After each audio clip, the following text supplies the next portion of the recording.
चलिए शुरू करते हैं फिर। कल मैंने प्रॉफिट एंड लॉस का बेसिक आपको समझाया था, कुछ टर्मिनोलॉजी थी उनसे मैंने आपको परिचित कराया था, लाभ, विक्रय मूल्य, क्रय मूल्य, डिस्काउंट वगैरह सब कुछ से। ठीक है, अगर वो आपने नहीं देखा है तो वो देख लीजिएगा, उसके बाद इस वीडियो पे आइएगा। ठीक है, तो मैं अब स्टार्ट करता हूँ। आई होप कि आप वो वीडियो देखने के बाद ही इस वीडियो पे आए होंगे, ऐसा मेरा मानना है। ठीक है, चलिए स्टार्ट करते हैं। अब ये सब आपको पता है। देखिए, मैथ में जब आप पढ़ते हैं कॉम्पिटिशन एग्ज़ाम का मैथ, अगर आप फॉर्मूले बेस्ड पढ़ते हैं तो बहुत फॉर्मूले है मैथ में, हर क्वेश्चन का एक नया फॉर्मूला है। इसीलिए मैं ये चाहता हूँ कि फॉर्मूले बेस्ड ना पढ़कर आप अपनी समझ को विकसित करके कॉन्सेप्ट बिल्ड करके पढ़ें, ताकि कोई भी फिर नया क्वेश्चन आता है तो आप उसके लिए कोई फॉर्मूला ना ढूंढें। और मैं इस मैथ को प्रेफर नहीं करता जो फॉर्मूले से पढ़ा जाता है। ठीक है, लेकिन जो कुछ बेसिक फॉर्मूले हैं ये मैंने इसलिए लिखे हैं कि आपको मैं कॉन्सेप्ट समझा दूँ, फिर आप खुद को पता चलेगा कि ये फॉर्मूले कॉन्सेप्ट से कितनी आसानी से बन गए हैं। ये फॉर्मूले याद करने की ज़रूरत ही नहीं है। ठीक है, तो चलिए फिर मैं आपको बताता हूँ। देखिए, सबसे पहला फॉर्मूला, ठीक है, लाभ वाला। अब इसको मैं आपको समझाता हूँ। ऐसा समझिए कि आपने कोई सामान 100 रुपये में ख़रीदा।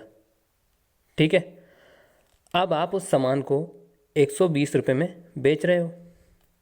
ठीक है, 100 रुपये में ख़रीदा, 120 रुपये में बेच रहे हो, तो आपको कितना लाभ हुआ ये निकालने के लिए आप क्या करेंगे?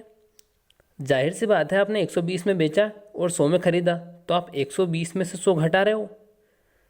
इसी तरह आपका 20 रुपये लाभ आ रहा है। भाई 100 की चीज़ थी, 120 में बेची, तो आप बड़े वाले सेलिंग प्राइस है ये विक्रय मूल्य में से क्रय मूल्य घटा देंगे तो लाभ आ जाएगा। यही हो रहा है। तो देखिए, पहले फॉर्मूले में यही हो रहा है, लाभ बराबर वो क्या बोल रहा है, विक्रय मूल्य माइनस क्रय मूल्य। तो ये फॉर्मूला याद करने की क्या ज़रूरत है, आपको सीधे सीधे तो समझना है कि सेलिंग प्राइस ज़्यादा रहेगी कि विक्रय मूल्य ज़्यादा रहेगा, ज़्यादा में बेचूंगा तो ही लाभ होगा। अब कितने का लाभ हुआ, तो जितने में बेचा उसमें से ख़रीदा वो घटा दो, लाभ निकल जाएगा। ठीक है, अब ये दूसरा फॉर्मूला देखो, क्रय मूल्य बराबर विक्रय मूल्य माइनस मूल्य लाभ। ये मूल्य कुछ नहीं है, ठीक है, ये यहाँ पे लाभ लिख लीजिएगा केवल। दूसरा फॉर्मूला समझाता हूँ मैं। देखिए, दूसरे फॉर्मूले में बोल रहा है कि क्रय मूल्य बराबर होता है किसके, विक्रय मूल्य माइनस लाभ। तो देखते हैं क्या ऐसा होता है क्या। तो आपने कोई चीज़ खरीदी 100 रुपये में, ठीक, अब 100 रुपये में खरीदी और 120 में बेची। ठीक है, अब आपको कितने का लाभ हुआ, 20 रुपये का लाभ हुआ। भाई 100 रुपये में खरीदी, 120 में बेची और 20 रुपये का लाभ हुआ। तो मेरे को ये बताइए कि अगर कोई आपसे ये कह दे, आपसे क्रय मूल्य आपको ना बताए और आपसे कोई बोल दे कि साहब आपने कोई चीज़ 120 रुपये में बेची और उस पर आपको 20 रुपये का लाभ हुआ था, तो मैं बोलूँगा कि 120 रुपये की मैंने चीज़ बेची, उसमें से 20 रुपये का मेरे को लाभ हुआ। तो यानी कि जाहिर सी बात है, मैंने वो चीज़ 100 रुपये की खरीदी होगी, तभी तो मेरे को 120 पे बेचने से 20 का लाभ हो रहा है। तो अगर मैं अपने जिसमें मैंने बेची अपने विक्रय मूल्य में से मेरा लाभ घटा दूं तो मेरे पास अपना क्रय मूल्य निकल आएगा। ठीक है, तो यही हो रहा है यहाँ पे, क्रय मूल्य निकालना था उसको, तो उसमें जितने बेचे उसमें से उसका जितने का लाभ हुआ वो घटा दिया, तो उसका क्रय मूल्य निकल आया। ठीक है, ये समझ में आया। अगला समझाता हूँ। ये मैंने इधर साइड में इंग्लिश में भी लिख दिए हैं, ताकि कोई बच्चा अगर इंग्लिश मीडियम का हो तो उसे समझ में आए। बिल्कुल बेसिक से चल रहा है मैं। आप ये सोच रहे होंगे कि कितना बेसिक पढ़ा रहे हैं, मैं इतना एडवांस ले जाऊंगा कि आप फिर खुद क्वेश्चन आपको हार्ड लगेंगे और लेवल वाले लगेंगे। बस पेशेंस रखिए, धीरे धीरे बढ़ेंगे और कितना भी कोई स्टूडेंट कितना भी बेसिक से पढ़ रहा होगा उसको समझ में आएगा। ऐसा हो ही नहीं सकता कि कोई यहाँ से पढ़ेगा और उसे समझ में ना आए। ठीक है, अब कई बार क्वेश्चन में आपसे प्रतिशत लाभ पूछा जाता है। अब जब आप क्वेश्चन देखेंगे तो आपको और क्लियरिटी आ जाएगी, लेकिन अभी समझिए कि प्रतिशत लाभ पूछा जाता है। तो प्रतिशत लाभ आप कैसे निकालेंगे? देखिए, प्रतिशत लाभ आपको ऐसे निकालना है। आपने कोई चीज़ 100 रुपये में खरीदी, यह आपका क्रय मूल्य हो गया, उसे आपने 120 रुपये में बेच दी।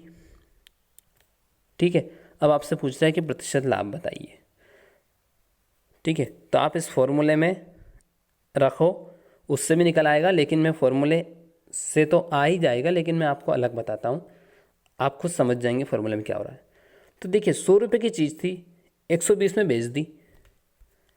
ठीक है, 100 रुपये की चीज़ थी, 120 रुपये में बेच दी। तो 100 रुपये की चीज़ 120 में बेची तो 20 रुपये का लाभ हुआ।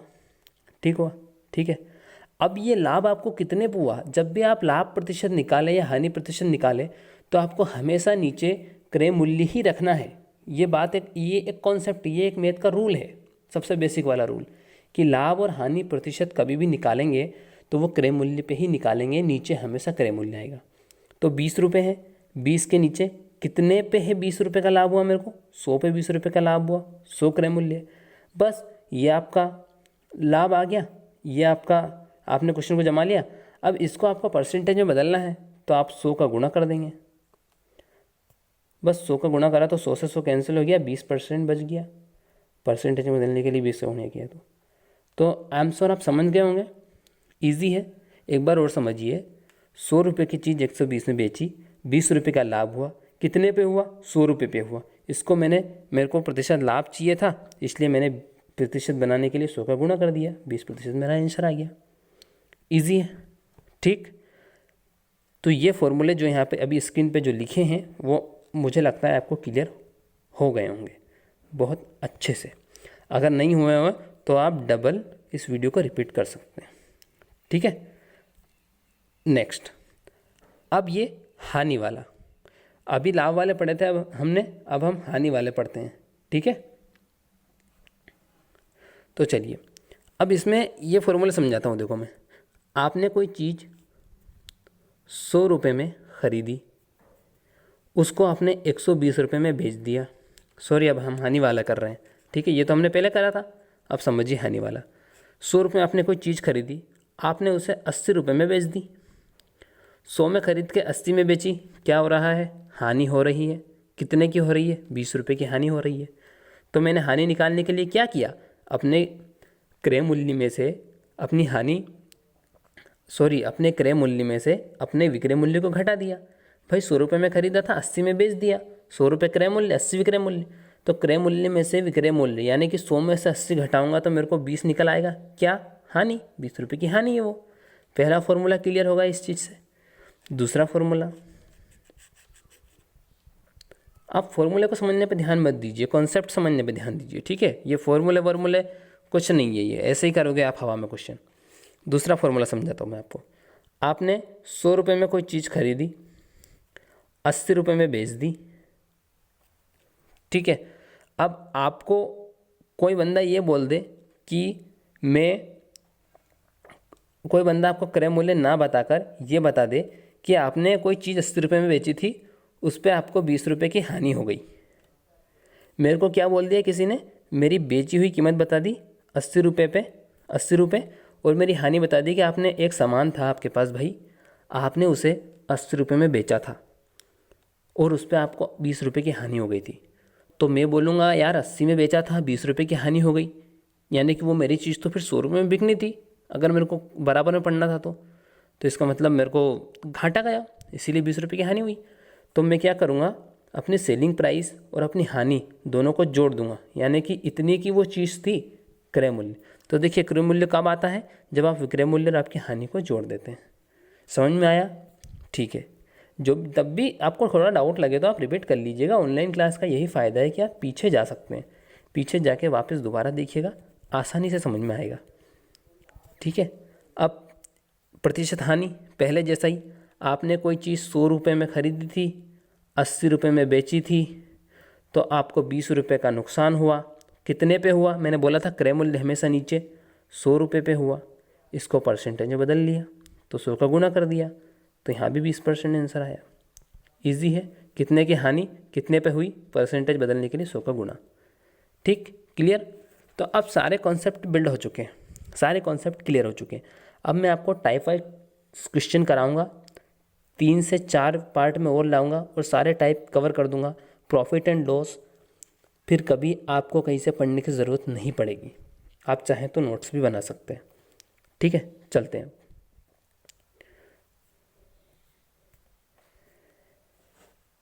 पहला टाइप आपको मैं दिखाता हूँ। ये देखिए पहला टाइप।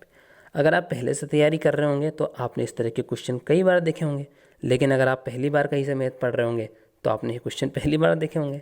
ठीक है, इसमें क्या बोल रहा है वो, आज मैं ये एक ही टाइप कराऊंगा। ठीक है, इसमें बोल रहा है जब ये टाइप ऐसा है कि जब एन वस्तु का क्रय मूल्य एम वस्तु के विक्रय मूल्य के बराबर हो तो लाभ प्रतिशत या हानि प्रतिशत निकालिए।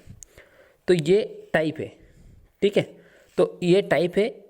अब इस टाइप के ऊपर ऐसे ही क्वेश्चन, टाइप जैसे ही क्वेश्चन लिया मैंने, देखो जब 12 वस्तुओं का क्रय मूल्य 16 वस्तुओं के विक्रय मूल्य के बराबर हो तो हानि प्रतिशत क्या है। तो देखिए इसको करने के कई तरीके हैं, लेकिन सबसे इजी तरीका मैं आपको बताऊंगा।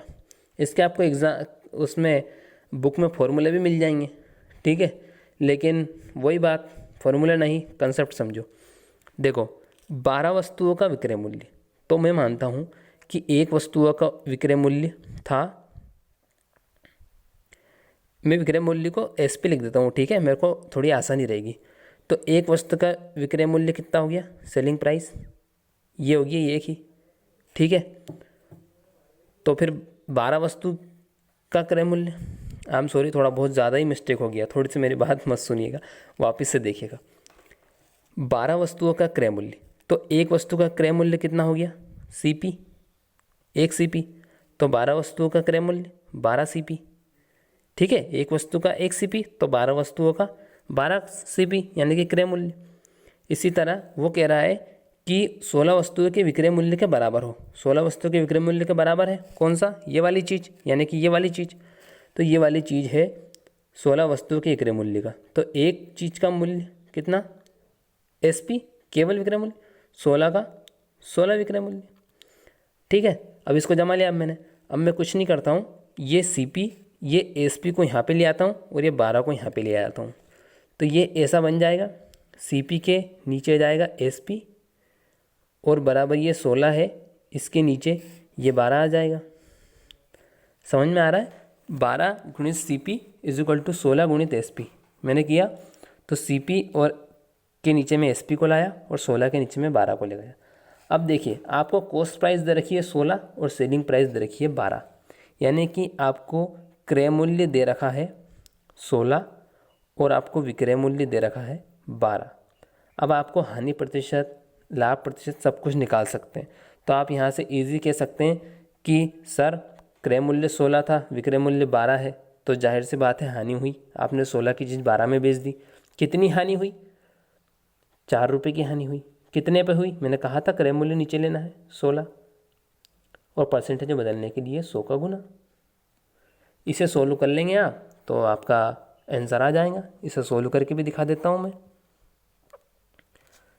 4 चुक 16 नीचे 4, 100/4, 100/4% कितना होता है, 4 दूना 8, 2 बचे, 4 5 20, 25% की हानि।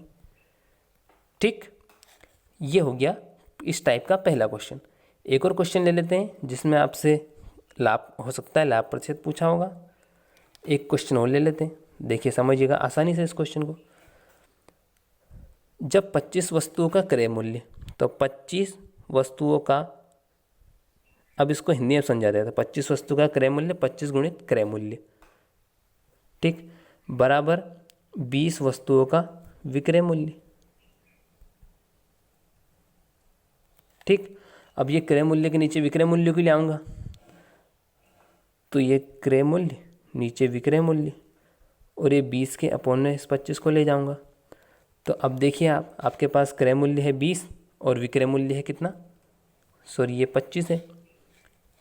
क्रय मूल्य 20 और विक्रय मूल्य 25। तो आपने खरीदी थी 20 में, बेची 25 में, 5 रुपये का लाभ हुआ। कितने पे हुआ, क्रय मूल्य 20 पे हुआ। परसेंटेज बदलने के लिए 100 का गुना कर दीजिए।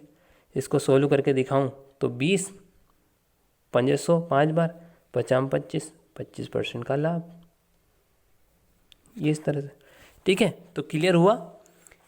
मुझे क्लियर कम हो रहा हो तो मुझे कमेंट करके बता देना, मैं वापस से इसे समझा दूंगा या फिर रिपीट करके देख लेना। अभी मैं वही बाहर कोचिंग करता था, लेकिन मैं अभी घर पे ही हूँ तो मैं यहीं से वीडियो बना रहा हूँ। तो आप लोग सपोर्ट कीजिए, मेरे को सब्सक्राइब कीजिए, लाइक कीजिए। मैं सोच रहा हूँ कि जब तक यहाँ पे लॉकडाउन में पड़े हुए हैं क्या करें, तब तक टीचिंग ही करें, पढ़ाएं बच्चों को।